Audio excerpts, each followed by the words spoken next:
Hey everyone, my name is Pixel. Welcome back to another episode of Selene Apoptosis.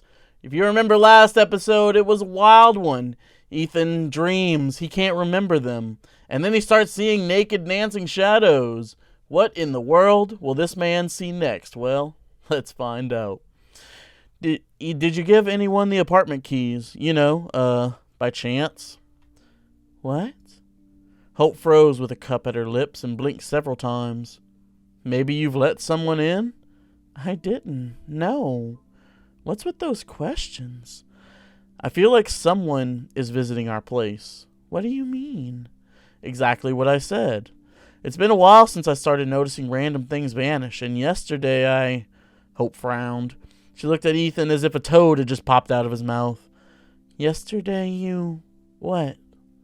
I'm gonna say I'm just coming straight out of it. There's naked dancing shadows in our kitchen, and you need to know about them. I saw someone in our kitchen last night. Some girl. The deep line on Hope's forehead disappeared. She leaned back in her chair and laughed, throwing her head back. Oof, what a show you put on. Okay, fine. I confess. I did steal your cupcake. I mean, what am I supposed to do? I barely see you lately, so sweet pastries are my best shot to get some fun at night. Damn, I didn't realize you still remember that cupcake even existed. It was lying around in the fridge for what, 3 days? Hope glanced at Ethan, expecting him to start laughing too, yet he still looked very serious. She noticed for the first time that the whites of his eyes were pinkish and full of broken capillaries. Her smile slowly faded. Come on, maybe you've left the keys unattended somewhere? I always leave my keys when I'm in the office, but I'm pretty sure there are no cat burglars among my colleagues. Come to think of it, we should have hired a bunch. That'd balance the risk of going broke we have on a monthly basis. You sure none of your colleagues will play a joke on us? A joke? Good God, Ethan, you look like you're about to eat me alive. Take a bun instead. Tastes better. Trust me. Hope pulled her chair closer to Ethan and took his hand. Please, hun, promise me you'll take a break after that project of yours is finished. I mean, one psycho is enough for our family. You promise? Ethan suddenly felt like a total idiot. A tired, total idiot. A naked girl in their kitchen? Yeah, sure. He probably overworked to the point he'd started being delirious at times. Maybe he even walked in his sleep. He squeezed Hope's fingers lightly. I promise. Sorry, I'm a moron. I probably stopped seeing the difference between dream and reality. Why don't you call Laura? No, a shrink is the last thing I need right now. My bad, sure, but that'd just be too cruel. What I need is to finish that project. After all, the gears in my head will fall into place. I give you my word. Don't be like that. I mean, there's no need to start full-fledged therapy anyway. Sometimes talking through your worries with a professional is all it takes to feel better. At least I shouldn't have pressed you on it.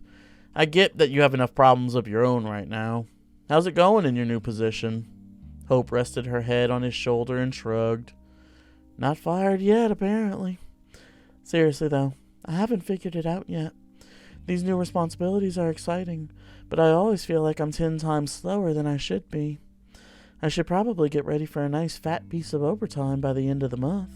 Ethan kissed her forehead, closed his eyes, and squeezed the bridge of his nose.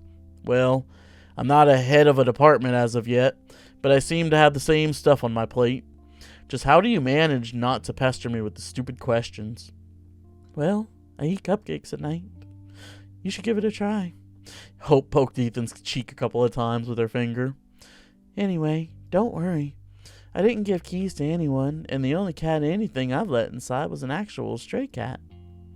Now that I think about it, it's been ages since we had any company. Maybe we should... A cat? What cat? Hope sighed and pulled away. Please don't get all worked up, okay? At least I'm being open with you. Don't worry, she didn't wander around. Hope, we've talked this over already. We've talked over what? The fact that what I want doesn't really matter? Damn it, Hope. This is my apartment, And you're staying here alone now. Hope finished her tea in a couple of gulps. I have to go to the office. She stopped at the door, not turning around. Sorry about the cat. She was really skinny, and I felt sorry for her. I also felt sorry for myself, Ethan, because I'm lonely. Really lonely. This time, Ethan felt like an angry idiot. He got up from the table and reached for Hope. Hope, I will start crying. It'll take time, and I don't have any to spare right now. See you tonight. See you tonight. He didn't know what else to say, so he followed Hope into the hall like a silent shadow. He thought the right words would come to him, but the entrance door closed and he remained silent. Ethan sighed. He regretted his decision to talk about the night episode. He regretted how the talk turned out. He felt sorry for himself, and for Hope. After all, Ethan was well aware of that. He really didn't spend enough time with her. At first because of the agency project, now because of the question of which he could still not find an answer. It was time to end this. He was going to make some coffee, and he'll open the laptop and write up some answer. It won't be an accurate one, but it's really time to finish that work marathon. After all, he doesn't even get paid for his time. Ethan nodded into the closed door and turned around, ready to execute the plan. Is she back? That's when he saw her. Just for a split second, but damn it, he saw her. A black-haired girl flashed in the doorway of one of the rooms. Not even flashed, but drifted, like a... Ethan's mouth went dry. Shadow. Of course there was no one in the room. This has gone too far. Ethan had gone too far, but he couldn't turn back, even though he was going to. He didn't even make any coffee. He wanted to get rid of that question, get a good night's sleep, and forget about the whole thing. Forget about the shadow that danced in his kitchen. Forget about the pale silhouette that wandered through his apartment. My man, you got ghosts. Forget that at this very moment someone is looking at the back of his head, and that look makes his skin feel as cold as the kitchen floor last night, and the hairs, one by one, stand on end. You got ghosts, my dude. They're staring at you while you work. Ethan clenched his teeth, not with anger, but with some new emotion he couldn't name. The blood hummed in his ears, louder and louder. It will all be over after he writes the letter. It will be over. He opened up his laptop. His hands were shaking a little, and he was putting his fingers over the keyboard when his cell phone rang. Ethan flinched. He stared blankly for a few seconds as the vibrating rectangle of glass and plastic crawled across the table. Don't. Do not answer. Don't do it. Suddenly, he grabbed the phone and pushed the accept button. Ethan himself didn't know how that happened. He just did it, that's all. The phone pressed tight against his ear. He waited for the hoarse, gurgling voice to call his name and tell him to look behind. Or what is supposed to happen in cases like this. Is it Hope? Is Hope calling us? Ethan. Hope? Were you expecting someone else, you dolt? Okay, sorry. I'm super uneasy, and so I'm talking nonsense. Yeah, I'm uneasy too. And that was completely true. Look, am I distracting you right now? You are, and I'm very happy about that. Go on, please. That's great. Look, it didn't come off well at breakfast, right? Yes. I'm sorry. I'm being awful. No, I'm sorry. Both of us have had it hard now, so let's try not to fight, okay? Great idea. Why don't we go out tonight? Say, for groceries? Counts as going out if you ask me. I'll go crazy being cooped up like that. Oh, so that's what's driving me nuts. Should go out for zucchini more often. So, what do you say? Okay, we're gonna buy all the zucchini tonight. Nobody gets zucchini. Hope laughed. Ethan suddenly realized that the blood wasn't buzzing in his ears. No one was looking at the back of his head, and if he turned around, he would only see Hope's socks that she'd left on the chair again. Hope. I love you. I love you too. Very much. See you tonight. After finishing the call, he turned around. The socks were resting peacefully on the chair, which meant everything was okay. He went back to the mail, and only then noticed several new letters. 2 of them were from his counterpart. Ethan hesitated. He had already decided that his course of action concerning the question, so there was no harm in taking a look. He won't feel any guilt. After all, he had already done far more than he should have.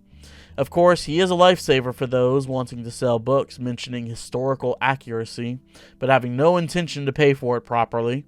And so what? He doesn't have to do a perfect job for free. Hell, he doesn't even work for free. That's what Ethan thought. Then he opened the 2 letters he got and changed his highly reasonable decision. His counterpart was asking how soon he would get an answer. So, this happened, after all. The tone was very polite and apologetic. He wasn't expecting anything, but he really, really needed the help of someone competent. According to the emails, he wasn't doing very well. The poor man had been suffering from his insomnia for an insane amount of time, and it seems that he too began imagining things. It was as if Ethan saw himself from the outside.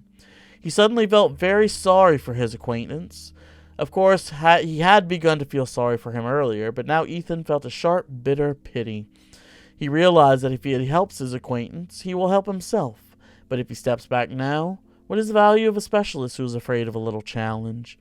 As Hope once said, the career ladder is made of thorn. Of course, he no longer worked in an office, but professional growth requires twice as much effort if you're self-employed. And besides, Ethan had Hope. Hope, who never gives in so easily and forgets her socks on the chair. Hope, who loves him very much. Hope, who will go to the store with him tonight, because being cooped up like that can drive one crazy. This must be what was happening to his acquaintance right now. Ethan had to help him. Not because of money, but because he could, and because it was the right thing to do. They will both finish their projects, and then they will have a good rest. They might even go out for a glass of beer together.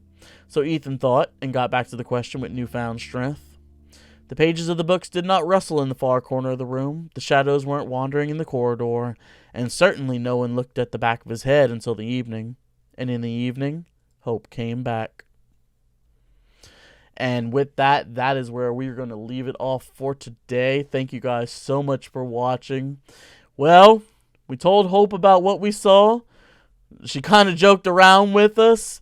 And I really think that Ethan is starting to go crazy, like he said, from being cooped up and not completing this project as fast as he wants to.